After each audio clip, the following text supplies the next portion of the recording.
have some special guests. We have Jose Vega and Kynan Thistlehwaite and Diane Sare. And Jose and Kynan, you might have seen them. They've gone viral online because they called out AOC at a public meeting and really, put her feet to the fire about the fact she's voting for this proxy war against Russia via Ukraine. And they voiced with passion so much of what we are feeling. So we want to find out more about them. And, my audience members that are listening, I want to thank you. I want to thank Indy. I want to thank Reade, INN Network, because there's very few places right now where you can get balance and you can find some other lens besides, talking points from the Department of Defense. So thank you, INN, for the platform. And to everyone who's listening and watching right now, go ahead and chat and type in your questions because we're live and Reade will get them to me, my fine engineer. Now I'm on my phone tonight because so I look a little not the usual way because don't have internet. So it might be a little glitchy, but if it is, Reade will take over because really the focus is going to be on these brave young activists, Jose and Kynan, because you know what? This is their world that these politicians that have been, rotting in their seats like Nancy Pelosi and Chuck Schumer and Joe Biden and Diane Feinstein with 40, 50 years in their political seats, never making any change and more endless wars, just like Julian Assange predicted the endless war. So without further ado, I'm going to bring on Jose Vega and Kynan Thistlehwaite. We're going to start with Kynan. Kynan, could you tell us a little bit about yourself and what prompted you to call out AOC at that public meeting? And you know what, right before you do that, just for the audience members that may have been offline for a few days or whatever, or under a rock, Reade, would you put up the video just so they know what we're talking about? We're going to play that and then I'll bring you on, Kynan. None of this matters unless there's a nuclear war, which you voted to send arms and weapons to Ukraine. Tulsi Gabbard, she's left the Democratic Party because they're a bunch of war hawks, okay? You originally voted, you ran as an outsider, yet you've been voting to start this war in Ukraine. You're voting to start a thermonuclear war with Russia and China. Why are you playing with the lives of American citizens? You're playing with our lives. There will be no neighbors if there's a nuclear bomb. You voted to mobilize and send money to Ukrainian Nazis. You're a coward. You're a progressive socialist. Where are you against the war mobilization? He's telling the right truth. You have done nothing. Tulsi Gabbard has shown guts where you've shown cowardice. I believed in you, and you became the very thing you sought to fight against. That's what you've become. You are the establishment, and you are the reason why everybody will end up in a nuclear war unless you choose to stand up right now and denounce the Democratic Party. Will you do that? Yes or no? Okay, simple. Are you going to stop nuclear war? Yes or no? There is no line because this is bullshit. None of this matters if we're all dead. None of it. You know that. Then let's take it up right now because this is the only thing that matters. This is the only thing that matters right now. We could be in a nuclear war at any minute and you continue to fund it. That's what's going on. Why not right now? You're the liar here. Nobody has held you accountable. That's what's happening. And it is time for you to stand up and realize that what you've been saying has been lies. Let your conscience come through for once.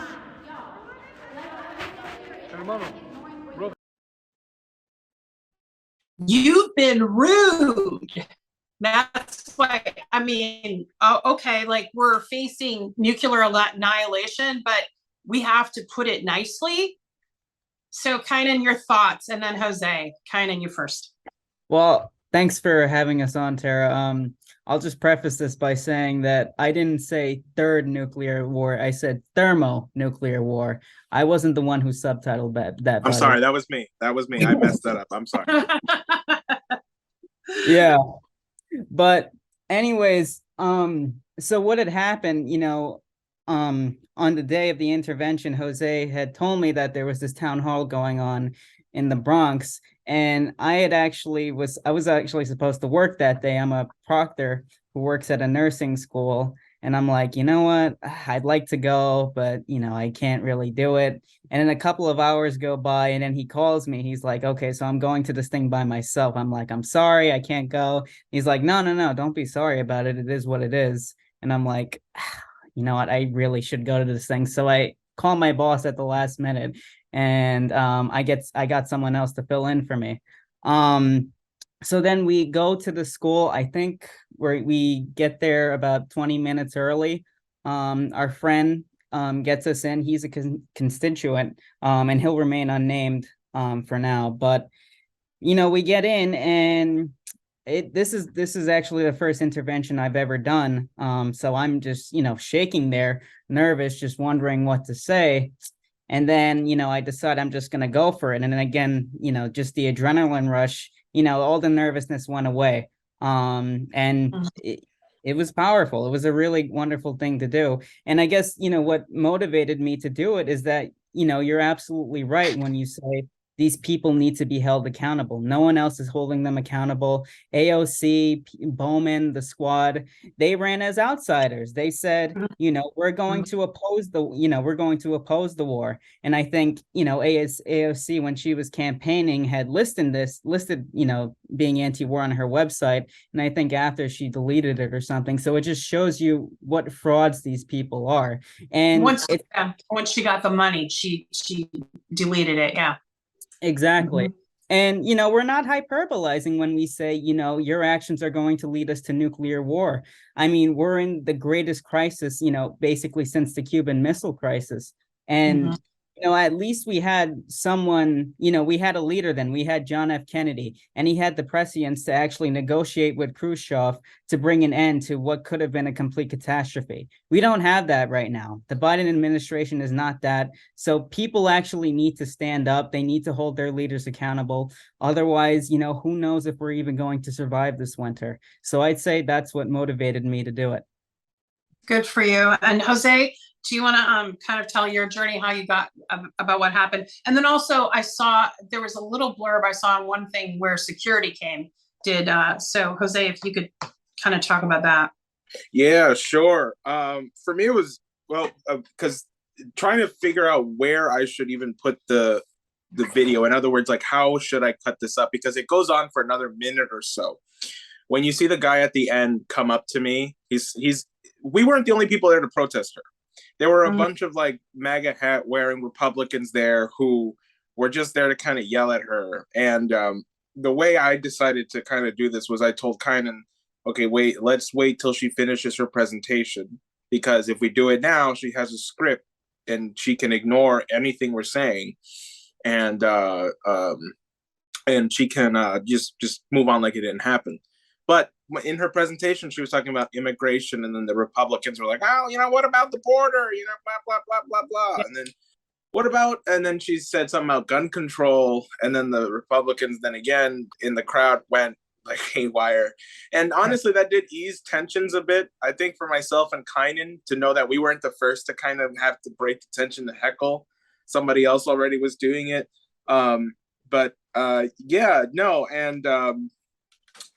just stood up and did his thing, and then I followed along, because what you don't hear is she says we need to be respectful of our neighbors, and then I say, well, there will be no neighbors if there's a nuclear bomb.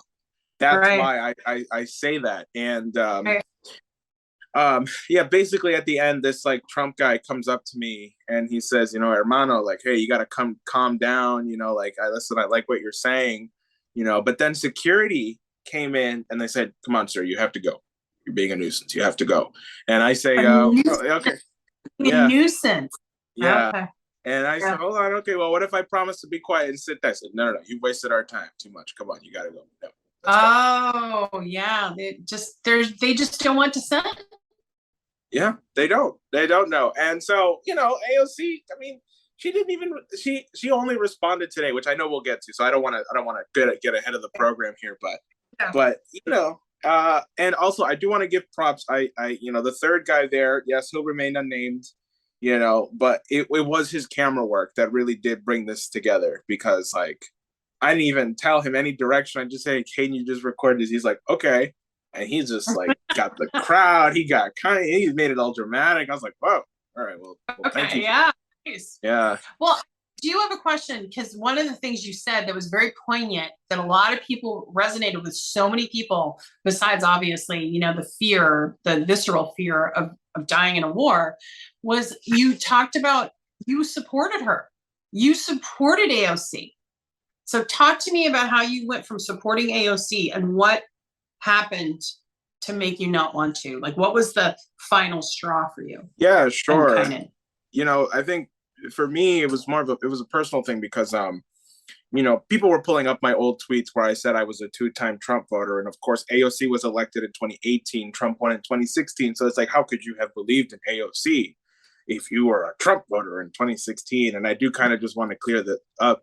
I'm not like a MAGA hat wearing Trump lughead, as I call him. And no offense to Trump supporters, I'm just personally not like that. I'm not out in the streets, MAGA. That's not me. I voted for him because I hated the other guy more, and I think a lot of Americans felt the same way too. It's like, well, I certainly don't want Hillary. Trump is, but Hillary is a fucking warmonger. So, that was my rationale both times. Anyway, in 2018, I was actually going through something. I live in the Bronx. I still live in the Bronx. I lived in a section of the Bronx called Morris Heights, and my apartment had flooded. Basically, sewage water leaked in the ceiling, and I lived in a basement apartment, and then it all just crashed down, and it was like 3 days constantly sewage water coming down. I was mopping it up. I did not sleep at all. I went to my councilman. And my councilman at first got HPD there, Housing Preservation and Development. But then the next day, his chief of staff tells me, listen, what if somebody came to you with $10,000 or $15,000 to let all this go? It's like, what do you mean? He said, well, you're talking about suing them and you want to do all this change in this district, but,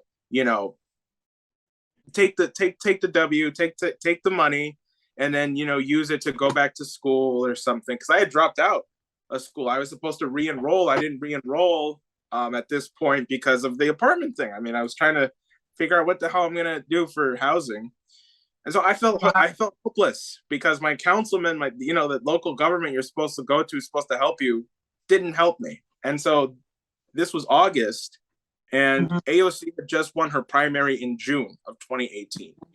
So July, August is all this press, and New York State or New York City is like really a blue. If you win the primary, you're winning the election. That's just how it's just going to happen. That's how it works, right? And so I emailed her campaign at the time. I was like, listen, you just won the primary. You can see the email. I put it up on Twitter.